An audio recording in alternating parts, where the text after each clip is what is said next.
The discussion now is about goons. Almost every politician is nowadays recruiting a goon to go and disrupt functions.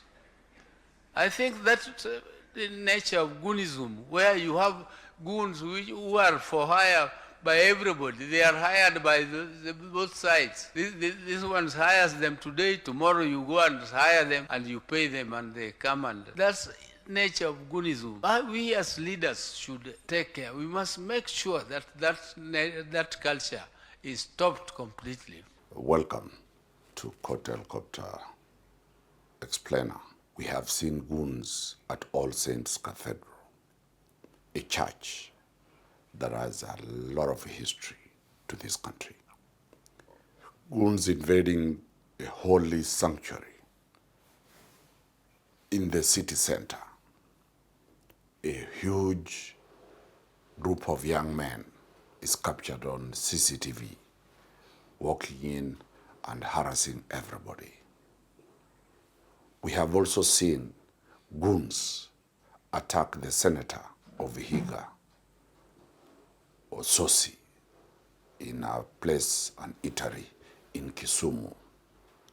We have seen goons attack His Excellency, the Deputy President, Rigathi Gachagua, whenever he has been in political rallies. We have seen goons attack Edwin Sifuna and Babu Wino when they are having their political rallies. We saw the goons attack the governor of Siaya Senior Council, James Orengo, when he was having political activities. We have seen goons all over this country. What is the law? Does the law deal with goons? Does the law define the rules? The Inspector General of Police has come out threatening to take serious action against these goons. And he has also moved further to say he will go not only for the goons, but he will go for the funders, those funding the goon. Going forward, you are going to see minimal arrests for those who are involved in that church, those criminal activities in that particular church. Our crew Bramwell went to the archives of the Kenya Law Reports and found out a law that deals with the goons. It is called the Prevention of Organized Crimes Act, CAP 59. Were you aware there is CAP 59? This is the law that deals with goons. Who is a goon? Let us first know who is a goon. A goon is defined in Section 2 as organized criminal groups,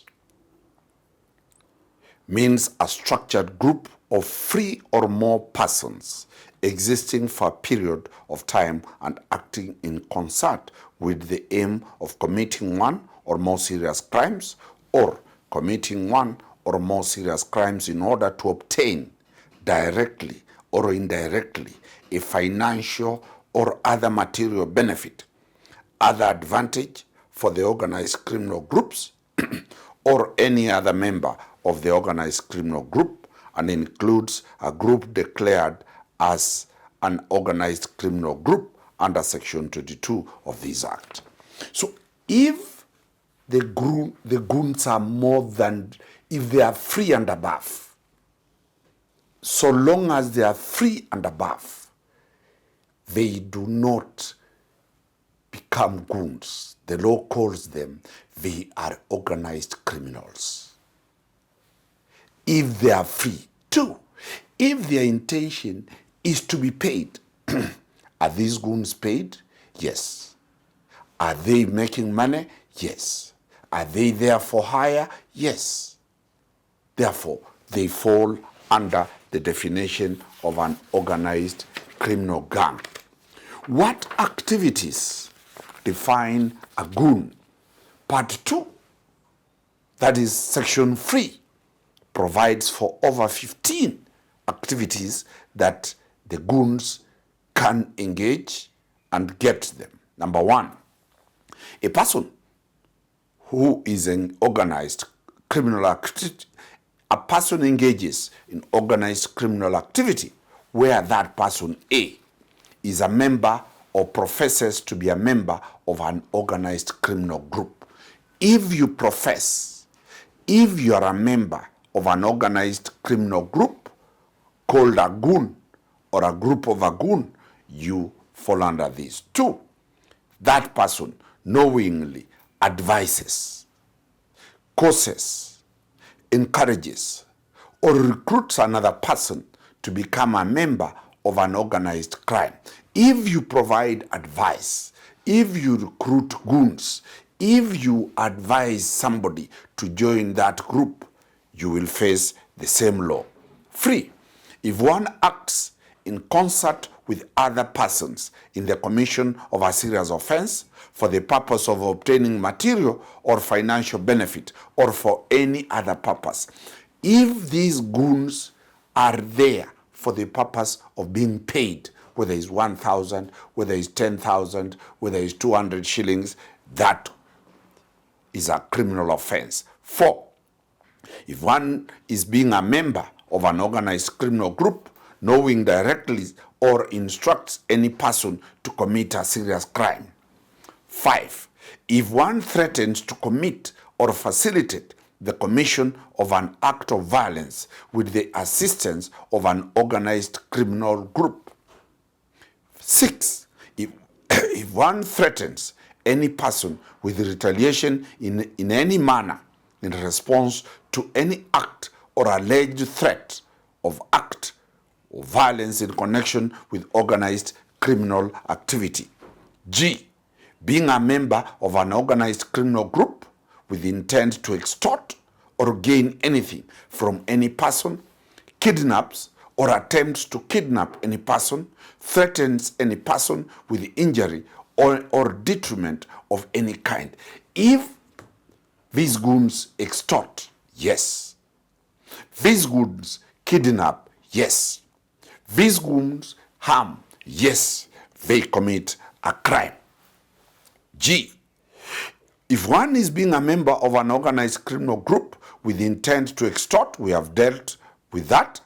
H, if one provides or receives or invites another to provide or receive instructions or training for the purpose or in the connection with organized criminal activity. If you are found to be training, or if you take somebody for training, you buy them things for training so that they can be very good goons. You've seen them bulging, their muscles and biceps, and they are trained, then you commit a crime. Then we have I. If one possesses an article for a purpose connected with the commission, preparation, or instigation of serious criminal crime involving an organized criminal group, if you have material or articles promoting this type of issue, then that is a criminal group.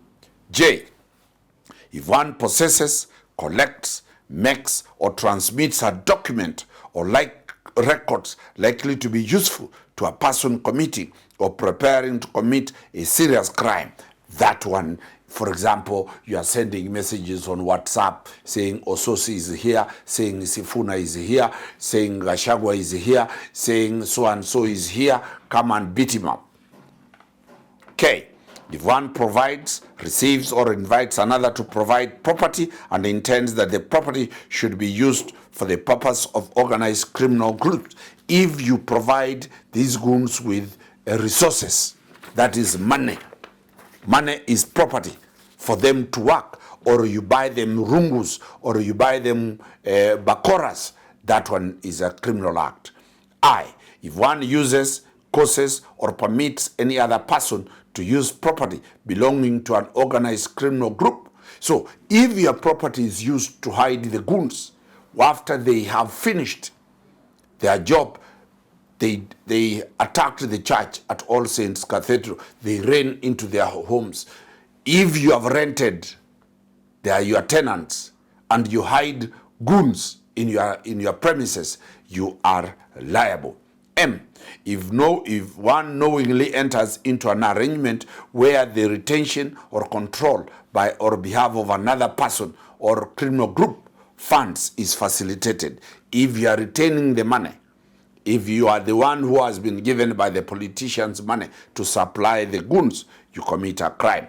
N, if one, being a member of an organized criminal group, endangers the life of any person or causes serious damage to the property of any person, or if one organizes, attends, or addresses a meeting for the purpose of encouraging support of an organized criminal group or furthering its activities. If you encourage, if you send a text message saying, bravo, you've done very well, if you address the mob, what are the penalties? Oh my God. Bramwell, are we sure these are the offenses?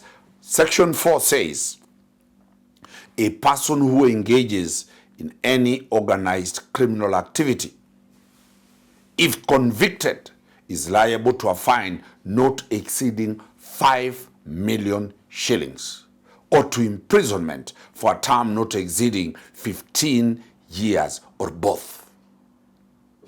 2, if a person dies during that time, that person, upon conviction, shall be jailed for imprisonment for life.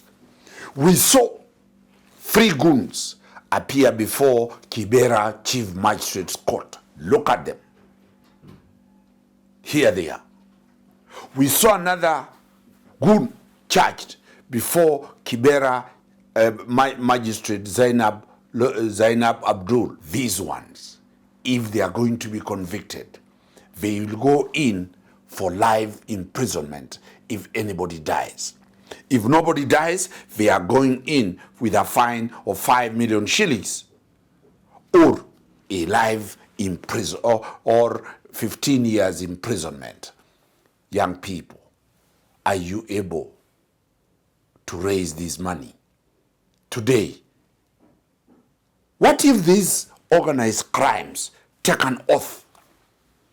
If one is found administering an oath, if one engages in giving the youths an oath, if one takes an oath, the youths who take an oath, if one compels somebody to take an oath under Section 5, then the penalty is that you will be jailed for life. Suppose you take an oath as a youth and you're forced to take an oath, then Section 5(2) says, it is not, if one takes an oath within 5 days after being forced to take such an oath, you need to report to the police.